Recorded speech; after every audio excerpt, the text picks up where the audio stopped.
Hello viewers and listeners, today we are talking with Mac Mahon about Expert DOJO Startup Accelerator. Brian is CEO at Expert DOJO. Expert DOJO is the most active and effective startup accelerator in the South California. Brian specializes in helping entrepreneurs become more successful in their business by using all the tools available to him as the owner of the largest peer-to-peer peak performance academy in the world. Expert Dojo improves the successful rate of early stages entrepreneurs with investments, foundation, showcasing influence and community. Also, Brian's recent TEDx talk about the kidnapping of the American dream showcases his beliefs and ambitions of the future of entrepreneurship. The links on his TEDx talk and Expert Dojo website will be below the video. And now, buckle up guys, we will talk about money with Brian today. Hello Brian, I'm happy to see you and to hear you. Thank you for joining to us today. Great to be here, I'm looking forward to it. Okay, great. Brian, do you have a story of success when a person's company started from scratch and became a unicorn? So we are an accelerator, as you've mentioned earlier, which means that we find lots of companies. We have around 120 companies so far that we've invested in. And normally it takes somewhere between 7 and 12 years to be a unicorn. We made our first investment about 2.5 years ago. So our companies are still on the journey to become unicorns. What I can talk about is how companies have grown magnificently and are very much on their way to building unicorns. And because that's what we do have happening. And we've got companies like Suave that when we invested in them a year ago, they were doing $30,000 a month. And today they're doing $650,000 a month in revenue. And that company, we believe, will be a unicorn within the next 3 years. We've got other companies like Star News in Africa, and Star News in Africa do influencer content, which is directly distributed out to the audience in Africa, and they went from doing zero to doing around $550,000 a month in revenue, and within a 2 to 3 year period. And then we have like many other companies that are following that path. So when you talk about a company growing to be a unicorn, it's really a process, right? So they don't go from like being a nothing company in the first minute to suddenly 5 minutes later becoming a unicorn. It's a process of growth, and it's a process of being able to raise money. And the raising money is based on the belief. And normally that belief is based on the growth of either users or the growth of revenue. So for us, all roads lead back to growth. So any traction that I ever talk about with Expert Dojo is always related to growth, and it's just a very direct driver of growth. So yeah, from our side of it, we're very much focused on growth, and we believe we've got some very nice unicorns in the making. Great, perfect. Brian, what makes your company Expert Dojo unique? Growth. You're going to hear me say growth an awful lot. So as an accelerator, for everybody to understand accelerators, within the venture world, there are a number of different players that will help startups become what they want to become, which is a unicorn in most cases, right? You have venture capitalists, and venture capitalists provide money and connections. That's it, nothing else. Maybe some strategic advice, but generally it's money and connections. And then you have angels. And then angels are people that will provide money and experience. So they will say, we don't really have all of the connections, but we have tremendous experience in growth. So we really understand the growth area. So, and that experience then gets brought in as a very powerful force to help those companies be able to grow. Then you have general accelerators or incubators. Now those folks will say, we will give you not only the money, the investment, but we will also give you the contacts, because we have those too. We will always give you access to other experts, mentors that are part of our program, and we will also give you access to lots of other investors that will help you with the next stage of investment, right? So they'll go that stage further. We take it to the ultimate level. So we will say we will provide you with all of those things. However, we understand that what makes startups fail is not about you don't have enough connections or you don't have expertise around you or you don't have access to money. What makes startups fail is that you do not grow quick enough. You lose your war against time. Everybody's war is against time. So we have built, I would say, the strongest growth program anywhere in the world that helps startups build, scale, and grow their companies faster than anywhere else. And we do that by bringing in some of the strongest people in growth, and all they are looking at are those individual startups to see what are they missing that they need to have that can help them grow into being the types of companies that they can't become themselves right now. Brian, could you tell me, please, how many investors you have in your database? Crikey, net investors, maybe 10,000, 15,000. I mean, I would say, look, so let's talk about levels of knowledge. Friends, people that I have in my mobile phone, people that I know, that my team knows that we can reach out to, maybe 700. Then on top of that, people that we've worked with, that we've done deals with, that we passed deals to and from, maybe there's another 2,500 there. And then as far as investors that we have access to, tens of thousands. Brian, tell me please, what investments program do you provide for your clients? So we'll bring the companies in, we'll invest $50,000 or $100,000 immediately that they come into the program. We will then put them through a 5-week program that's focused on build. And that 5-week program will run through everything from their vision, their brand, their personal brand. We'll then look through the structure of their company and how that's put together to make sure they have everything on board. We will then take our strategy team in after those 5 weeks, and we'll start to look and see how have the companies changed, evolved, different. What have they put in place that's better than what they had before? Then after that, we will then go into what we call Investor Hell Week. Now they will already have met probably 80 investors to 100 investors, but we're going to bring in another 10 to 20 big dog investors for that Investor Hell Week.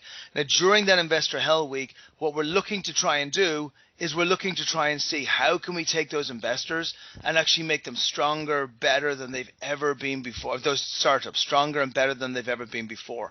After that, we will then take another week where we look at the strategy of the investment and how that investment needs to be changed and got better so the company can be stronger for the future. Then we will take them into our growth months, and that is 2 weeks. There's 2 months, 8 weeks of specific focus on growth.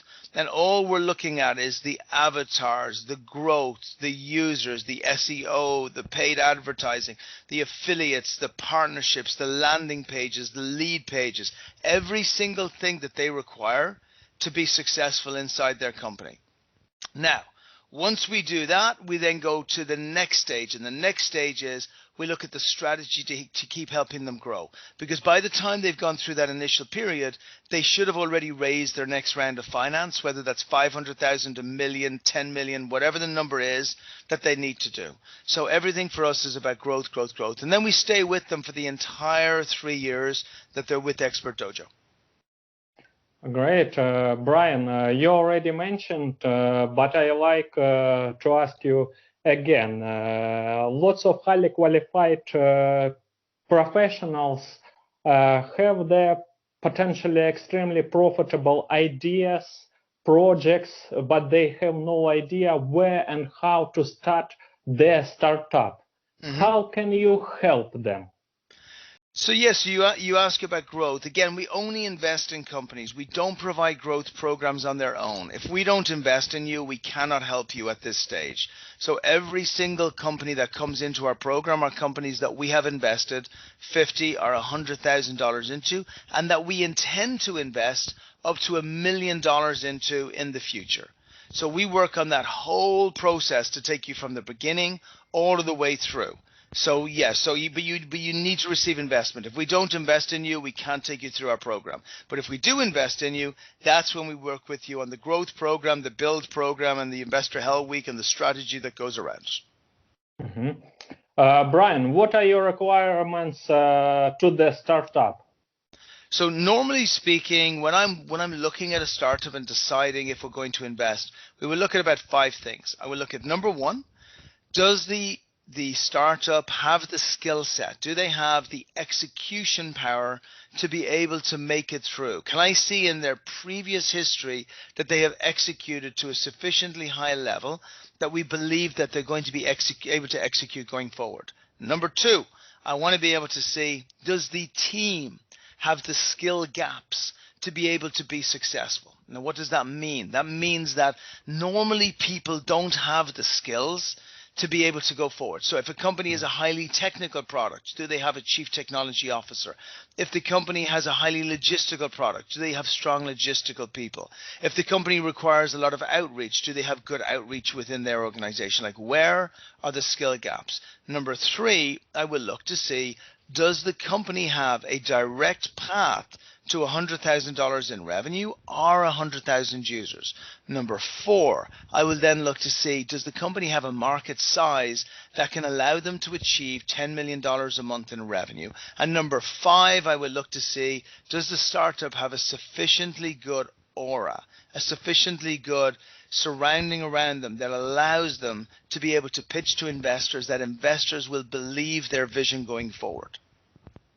Now, a startup does not need to get 10 out of 10 on all of those areas, but they're the areas that we will look at, and then based on where they score on each area, that's when we make a decision as to whether the startup is investable by us or not.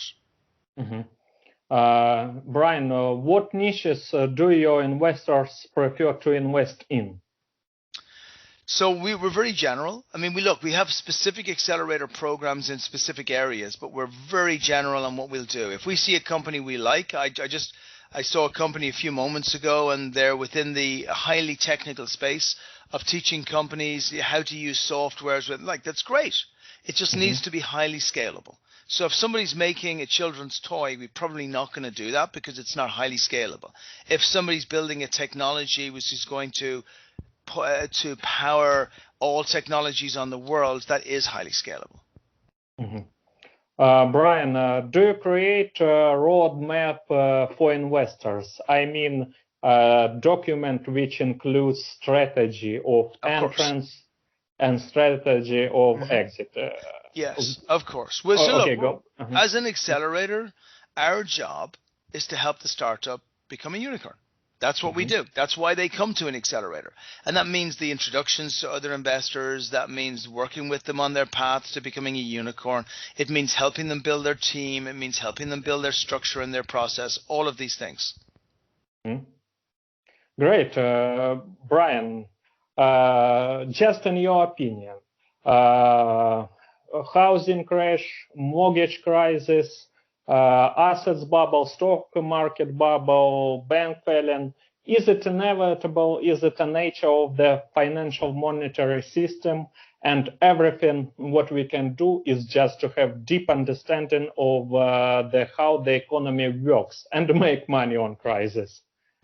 In some ways, startup sits in a different place to the economy in some ways, right? The economy relates to, how we humans live and how we react to circumstances. And there are crashes because we get carried away. And when we get carried away, there's a realignment, right? Whether we get carried away with housing or bubbles in housing, whether we get carried away on the stock market and suddenly 15-year-olds are trading stocks, or just generally when things get out of control, there's a realignment, and there has been since the beginning of time, right? But startup is a very interesting space because startup is generally funded by venture capital money. And venture capital money in some ways is recession proof, because in most recessions, that's when the great startups break through, and venture capitalists know that. So when a recession comes, it's not like all of the limited partners' money disappears. Most of the money in venture capital is very old, well-established money. that stays where it is and gets put into startups. And then the objective going forward with those companies, with those startups, is that they can provide such a huge potential future offering that they break boundaries. So like Uber, if you look at Uber, Uber is not affected by recessions. Their valuation is not affected by recessions, what I say, which means that the potential returns that they can provide to investors is not affected by recessions. Within startup, what's much more important is the product fit and their execution in the market when compared to competitors. That's all that matters. If their execution is strong with an incredible product fit, then you got yourself something very special. Brian, Warren Buffett says, if you can't wait at least 7 years to be an investor, it's not for you. Do you agree or disagree with his statement? I believe he's being optimistic. Okay. I believe he's being optimistic. I think you're going to be waiting 10 to 12 years to get a unicorn, especially if you're a normal investor. If you're an investor that's very much in the know, and you're very much in the scene, like you work for Sequoia, you're with SoftBank, you're going to get your returns in 5 to 7 years because you're investing much later. If you're an angel investor, an earlier stage investor, then you can be waiting 10 to 12 years, and you have to be aware of that. Like, we know most of the returns we'll get will be somewhere between 7 and 15 years. Mm-hmm. Great. Brian, lots of people want to ask you following question. Mm-hmm. What's the most shortest way to become a really wealthy person? So I'm going to say there is no short way. Look, and you will find, I'm European and I'm based over in America, which means every single 5 minutes there's somebody new coming out with a way that they can make more money than they ever made in their entire lives, and they can make it in 24 hours. And the problem with these schemes is that generally the only people who make money are the people who create the schemes, right? Because they're the ones who charge money for somebody else to become a pretend millionaire, which never really happens. I just tend to find there's two commonalities in life. Number one, those people who focus really strongly on growth will be able to build riches quicker, right? As opposed to outsourcing it, thinking about it, talking about it, building it, creating it, but not doing it. By actually focusing on growth as an absolute necessity every single day, you have got a far better chance of getting there much, much, much quicker. That's the whole thesis of what we work on.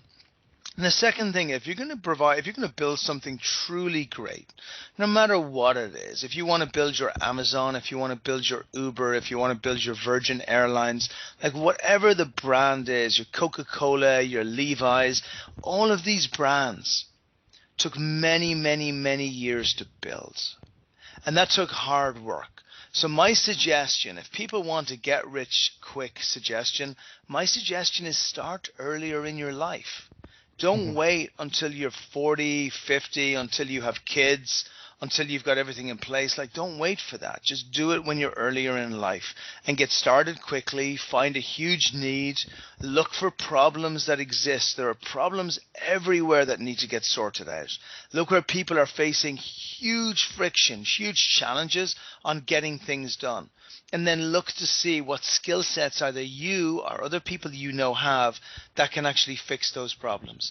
And then start early on them and focus on growth, growth, growth, growth, growth. And then as you do that and you grow the company, then the venture capitalists and the investors will see you and they will want to support you. So I think the right question here is, what's the most shortest way to become smartest entrepreneur and investor? It's to start earlier and focus on growth. But you have to allow for the fact that the greatest and the richest people in the world, even those people in technology, it still took them 5 to 15 years to be able to get to that stage. Allow for the fact that it's going to take you that amount of time. Allow for the fact that you're probably going to have to try 1 or 2 endeavors to get there. So if you started when you're 30, when you're 20, then you can build this type of greatness by the time you're 25 to 40. If you start it when you're 50 or 60, you're going to be a little bit older. So start it earlier, focus on growth, and get that client validation or that client proof as quickly as you possibly possibly can. Brian, tell me about your special offer, investment in a seed. Well, so we're an accelerator. So as an accelerator, we invest at the acceleration stage. So we invest like $50,000. And normally speaking, we will invest on the same terms as every other accelerator in the world, like Y Combinator, 500 startups, Techstars, where we'll take, normally if it's a $50,000, we'll take a 3.5% stake in the company. And then based on that, then those companies will come out the other side of our program worth somewhere between $5 and $15 million. And then based on those companies, we'll then work with them as well. We do have a post-accelerator program as well, and the post-accelerator program will take companies that are later in stage, and we can invest up to a valuation of about $10 million in those companies. And again, we'll bring them through the program, and again, we'll just focus insanely on building their growth. So this type of investment can beat inflation and save my money from inflation and devaluation. So if you're speaking to me on the principle of being an investor, the way investment works is if you invest in a bank, you put your money in a bank, you'll get like 1 or 2%. If you invest in the stock market, you're going to get an investment every year of about 5 to 10%, and if you invest well. If you invest in real estate, you can get a return of 10 to 20%. If you invest in later stage companies that are pre-IPO, then you can get a return of somewhere between 10 and 30% every single year. Now, if you invest in an early stage startup, then normally you will get an investment in that startup somewhere between $2 and $5 million at the beginning. If that company exits in the future, then they can exit at a valuation of, let's say, $2 to $5 billion. Now, that is 1,000 times return or 10,000 times return that you can get with these types of companies. Now, after it's diluted down, maybe it averages at 500 times return, maybe it's 200 times return, maybe it's 800 times return, but it still means that you can turn an investment of, let's say, $100,000 into a return of, $50 million. So you can make a tremendous amount of money from early stage startup. But what's the problem? The problem is many, many, many more companies will fail than make it. So as you're going after these companies, as you're building up your portfolio of companies, you are going to have to fight a battle of which companies are going to make it and which companies are not going to make it. And you need to be very smart and you need to be very tied in. So it's not something you should necessarily try without being with experienced people around you. But definitely early stage investing in startups is without question the quickest way to be able to make money with zero exceptions. Brian, what's the golden rule of investment? Make sure that you understand the game before you play the game. So in other words, you have to, either you're an experienced investor or you have to invest with an experienced investor. Don't try and do this at home just thinking that you're clever and that you've watched a few Shark Tank shows on TV and suddenly you can make investments like Mark Cuban can. This is a very, very specific game where only certain winners get to win. Brian, what's your personal favorite strategy in investments? Are you conservative or aggressive? And what's your favorite industries to invest in? So number one, as an early stage investor, we are the most aggressive investor that exists in the world. There's nobody more aggressive than us because we're investing in the companies at their very earliest stage. And every other investor would tell you the same thing. We like lots of different industries and we invest in them all. Right now, cybersecurity is very, very hot. Blockchain is very, very hot. Augmented reality is becoming hot as well. Clean technology is obviously very good too. Artificial intelligence, machine learning, anything that adds a layer onto existing technologies that have been around for a long time. And then if you can go to the stage where it actually changes entirely that technology, then that even becomes more interesting. But we like things that are frictionless, i.e. they can break through very quickly, they can grow very quickly, but obviously highly disruptive as well. Great. Brian, how can Expert Dojo startup accelerator speed up technological progress? Through growth. Everything is through growth. And this sounds very obvious. Most companies would think, well, of course, Brian, we're going to grow, but that's not how they are. The majority of companies spend so much time on the logistics of their company and on the product fit of their company that they don't spend their time on the growth. We create a hyper-focused growth plan from the beginning of every single day to find more and more and more and more and more customers, whereby this becomes the absolute first and only thing that they focus on. That's what makes Expert Dojo really, really, really special, because we focus on an area that nobody else cares about or thinks about at this early stage. Everybody thinks about it later on when they raise venture money, but our companies grow much quicker at the beginning because we focus on it right from the very start. Brian, what's your message to people, and what should people take away from our conversation? So number one, look, we're an early stage investor because we believe that within startup is the greatest possible place to make the maximum riches. So whether you're an early stage startup or whether you're an early stage investor in startups, understand from what I'm saying, this is an area that you should be highly aware of. This is not gambling like buying or selling cryptocurrency that you have no idea or no impact on what's happening. This is about being able to work within something which is tangible and real. And if you make the right bets either on your startup or on somebody else's startup, the returns that you can make are absolutely not just life-changing for you, but life-changing for the generations that follow you. So understand startup, learn about startup, become experts within the startup space. Either build your own startup or start to invest in startups alongside smarter people. And if you get this right, you will become wealthy beyond your wildest dreams, and you will be able to go on journeys that you never even thought possible. Brian, thank you so much for sharing with us such extremely useful information, and thank you for being with us today. My pleasure. Great to be a part of it. And if you have any startups or any investors that are looking to go on this journey, they can always reach out and contact me at brian@expertdojo.com. I'm always happy to be helpful whenever we can. Thank you so much.